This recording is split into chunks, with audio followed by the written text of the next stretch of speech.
Mr. Ahmad Rizal Chan. That's correct. Correct? Yes. Welcome to Bahrain. Thank you so much. Can you tell us a little bit about the event today? Sure. Firstly, thank you for coming here to covering our event. Now, the event YES2Malaysia is the second edition here in Bahrain. We were here last year. The show is organized also under the support of the Ministry of Higher Education Malaysia, together with the support of our embassy here in Bahrain itself. The show that we have here today, it starts from today and will end tomorrow, just 2 days. And we comprise of a very good group of universities, which are the government universities, the private universities, as well as branch campuses. So these are the three major groups of universities that normally comprise of the universities in Malaysia itself. We just started the show, as you could see. We expect actually a very good, healthy crowd today as well as tomorrow. Can you tell us what is the benefit of studying in Malaysia? Sure. I think Malaysia over the last 2 decades have been attracting a lot of international students for many reasons. I think that one of the most important reasons is because we provide quality as well as affordable education. So for a lot of people who are maybe financially constrained, they will look at Malaysia as one of the alternative destinations to come over. Apart from affordability, of course, Malaysia is a Muslim country, so within the GCC itself, they feel very safe. We are liberal, but we still have restrictions in Malaysia, so a lot of parents feel that there's a lot of assurances of coming over to Malaysia itself.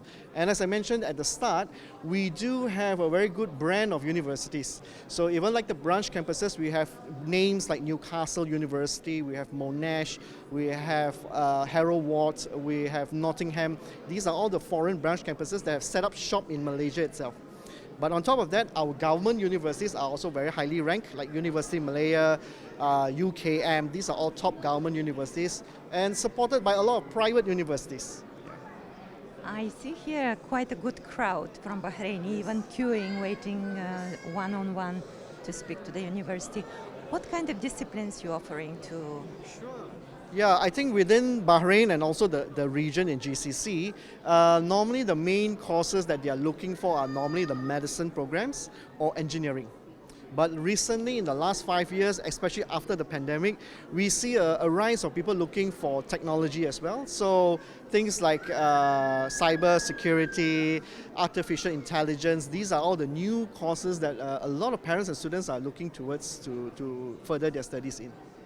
And what's the number of the university today here? Do you have any? Okay, today we have only 12 universities, but like I mentioned, they comprise of a very good mix of universities from Malaysia.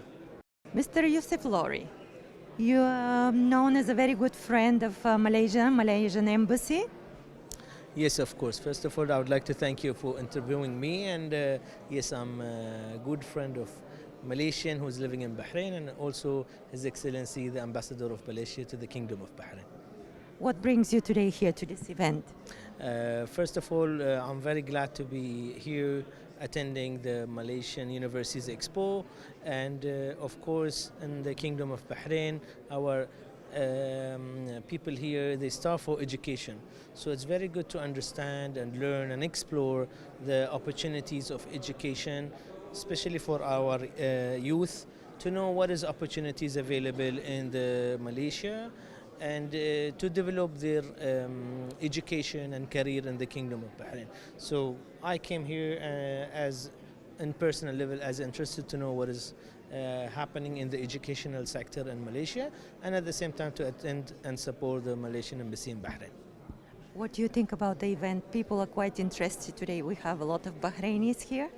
Of course, you know, as you can see, a lot of people attending, and they want to know what kind of concentration and what kind of study they can get in Malaysia. And also Malaysia has a very competitive advantage because they have high quality of education, and also the culture is not far from Bahrain, and it's safe country, and also the cost of education is reasonable.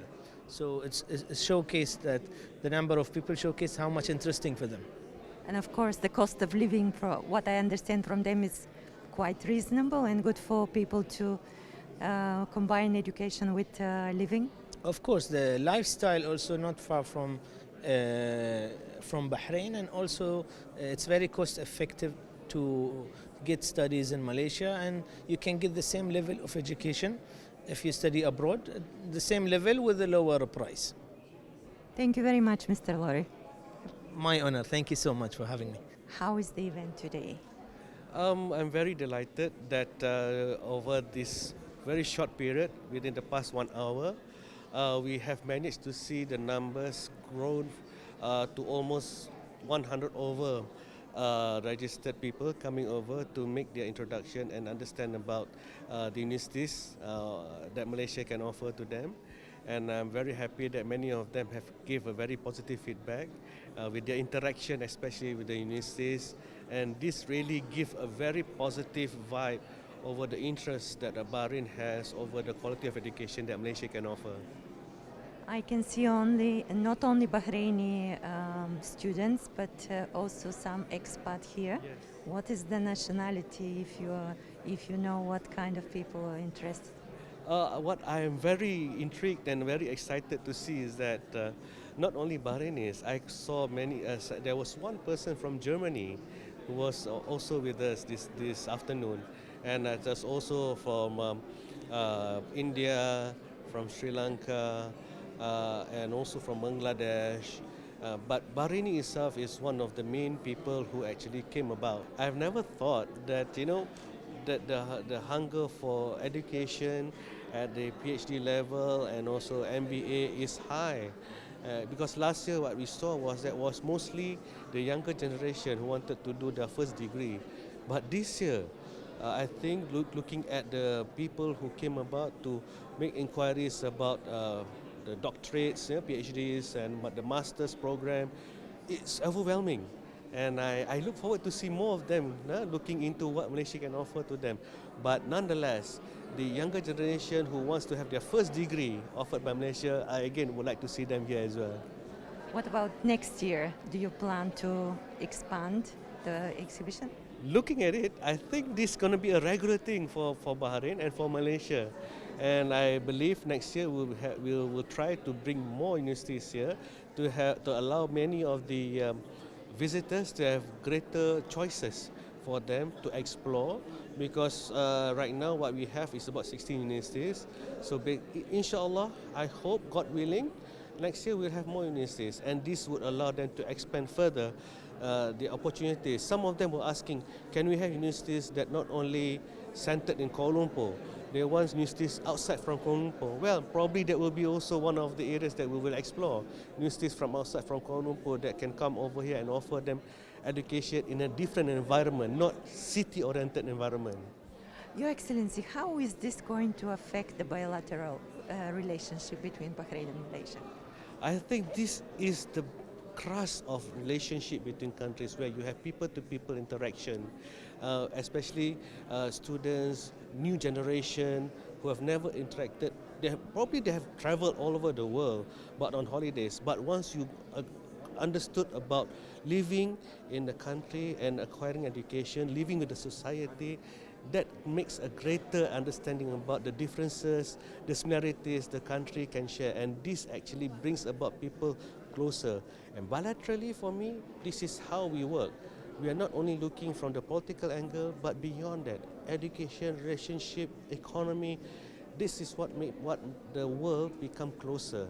So me as the ambassador here, my work is simply become a conduit, a mediator, paving the way for the relationship to grow.